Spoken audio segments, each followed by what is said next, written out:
Bharatiya Janata party के आह्वान को आप सब लोगों ने इतनी संख्या में जो प्रतिसाद दिया है, इसलिए मैं आप सबका अभिवादन करता हूं और आपको धन्यवाद देता हूं। आपकी संख्या इस बात को सिद्ध करती है कि जम्मू कश्मीर की जनता क्या चाहती है। मैं याद करता हूं हमारे संस्थापक डॉक्टर श्यामा प्रसाद मुखर्जी जी को, जिन्होंने जम्मू कश्मीर के लिए अपना बलिदान किया। अगर श्यामा प्रसाद मुखर्जी बलिदान नहीं करते तो परमिट राज कभी समाप्त नहीं होता। कल जब पदाधिकारियों की मीटिंग की शुरुआत हुई तो हमने डॉक्टर मुखर्जी का स्मरण किया, क्योंकि कल परमिट राज को समाप्त होकर 50 साल पूरे हुए और इसलिए हमने डॉक्टर श्यामा प्रसाद मुखर्जी को याद किया। पंडित प्रेमनाथ डोगरा जी ने जम्मू कश्मीर के लिए यहां की संस्कृति और यहां की इतिहास, इसको साथ में लेकर लगातार संघर्ष किया है। उस गौरवशाली इतिहास को भारतीय जनता पार्टी कभी भूल नहीं सकती। जम्मू कश्मीर के बारे में अनेक बार चर्चाएं हुई। प्रधानमंत्री जी ने हम सबको बुलाया था और अनेक प्रकार की चर्चाएं जम्मू कश्मीर के बारे में सरकार ने की है। पर जम्मू कश्मीर की जो मूलभूत और सही समस्या है,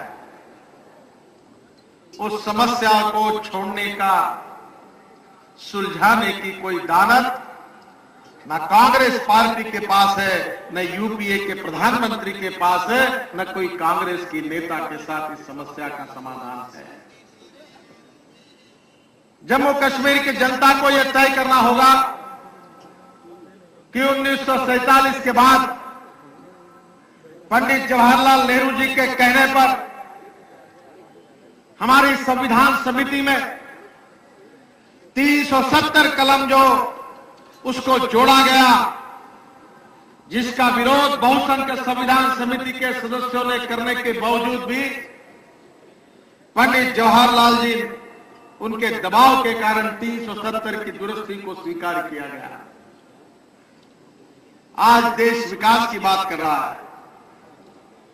पिछड़ा हुआ बिहार विकास के कारण, विकास की राजनीति के कारण आज विकास की ओर जा रहा है। गरीबी का निर्मूलन हो रहा है, युवाओं को रोजगार मिल रहा है, किसानों की तरक्की हो रही है। पर जम्मू कश्मीर में भूखमरी, गरीबी, महंगाई और बेरोजगारी वैसी है। इसका कारण क्या है? बहनों और भाइयों, जम्मू कश्मीर लद्दाख में जो भूखमरी है, गरीबी है, बेरोजगारी है, महंगाई है, इसका संबंध किसी व्यक्ति की जात, पंथ, धर्म और भाषा से नहीं है। इसका अगर संबंध है तो कांग्रेस पार्टी की गलत आर्थिक नीति से और गलत नीति से है, जिसको बार बार कांग्रेस पार्टी दोहरा रही है, जिसके फलस्वरूप हमको महंगाई, बेरोजगारी, भूखमरी और बेरोजगारी ये सब हमको मिला है। जब तक विकास के दो प्रमुख मार्ग हैं, एक उद्योग है और दूसरा खेती है। अगर उद्योग आएंगे तो यहां के युवाओं को, लोगों को रोजगार मिलेगा।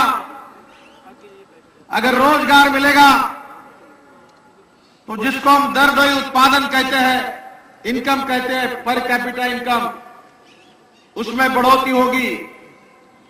जिसको जीडीपी कहते हैं, वो सकल उत्पन्न में बढ़ोतरी होगी और गरीबी और बेरोजगारी दूर होगी। पर्यटन के क्षेत्र में थोड़ा अध्ययन मैंने किया है कि एक टूरिस्ट जब आता है तो 85 लोगों को रोजगार मिलता है। अनेक जगह पर नए नए होटल्स खुल रहे हैं। एक अगर होटल खुल जाता है, 5 स्टार होटल खुल जाता है तो 10,000 लोगों को रोजगार मिलता है। पर जम्मू कश्मीर में कोई कैपिटल, कोई हिंदुस्तान का उद्योगपति नहीं ला सकता। जम्मू कश्मीर में जो लोग बसे उनके पास उतना पैसा नहीं है, और जम्मू कश्मीर के विकास के लिए अगर ये भांडवल, ये कैपिटल अगर नहीं आएगा और युवाओं को रोजगार नहीं मिलेगा तो बेरोजगारी कैसे दूर होगी, गरीबी का निर्मूलन कैसे होगा, इसका आपको विचार करना होगा। कोई बड़ी इंडस्ट्री नहीं आ सकती, कोई बड़े पावर प्रोजेक्ट नहीं आ सकते। सब समस्या का मूल 370 में है, और जब तक 370 को आप समाप्त नहीं करेंगे तब तक जम्मू कश्मीर और लद्दाख का विकास नहीं हो सकता। ये काले पत्थर की सफेद लकीर है।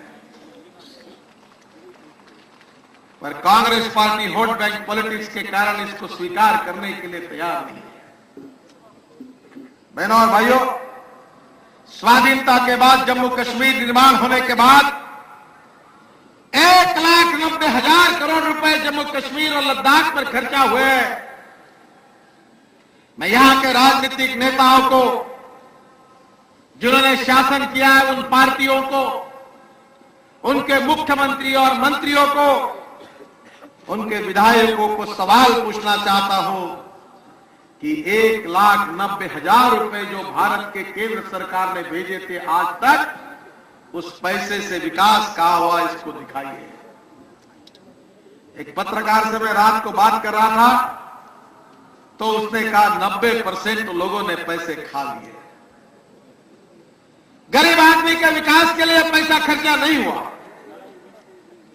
अगर इसी प्रकार से कितना भी पैसा दिल्ली से आता रहेगा और बीच में जिस प्रकार से कॉमनवेल्थ गेम हो, 2G स्पेक्ट्रम हो, देश को लूटने का काम कांग्रेसियों ने जिस प्रकार से किया है, उसी प्रकार से अगर यही पैसा जम्मू कश्मीर की सरकार के बने हुए लोग भ्रष्टाचार के मार्ग से उसका गबन करते रहेंगे तो जम्मू कश्मीर और लद्दाख में रहे हमारे हिंदू हो, चाहे मुसलमान हो, चाहे बौद्ध हो, चाहे लामा हो, चाहे कोई भी हो, जो गरीब शोषित पीड़ित लोग हैं, उनका विकास कैसे होगा? इस बुनियादी सवाल का जवाब मैं उन सब नेताओं से मांगता हूं।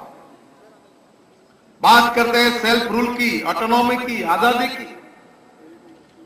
क्या बेरोजगारी, भूखमरी, गरीबी के ऊपर यह समस्या समाधान है? ये पाकिस्तान में जम्मू कश्मीर की जो राजनीति चल रही है वो केवल दो भागों में है। एक तरफ राष्ट्रवादी है और दूसरी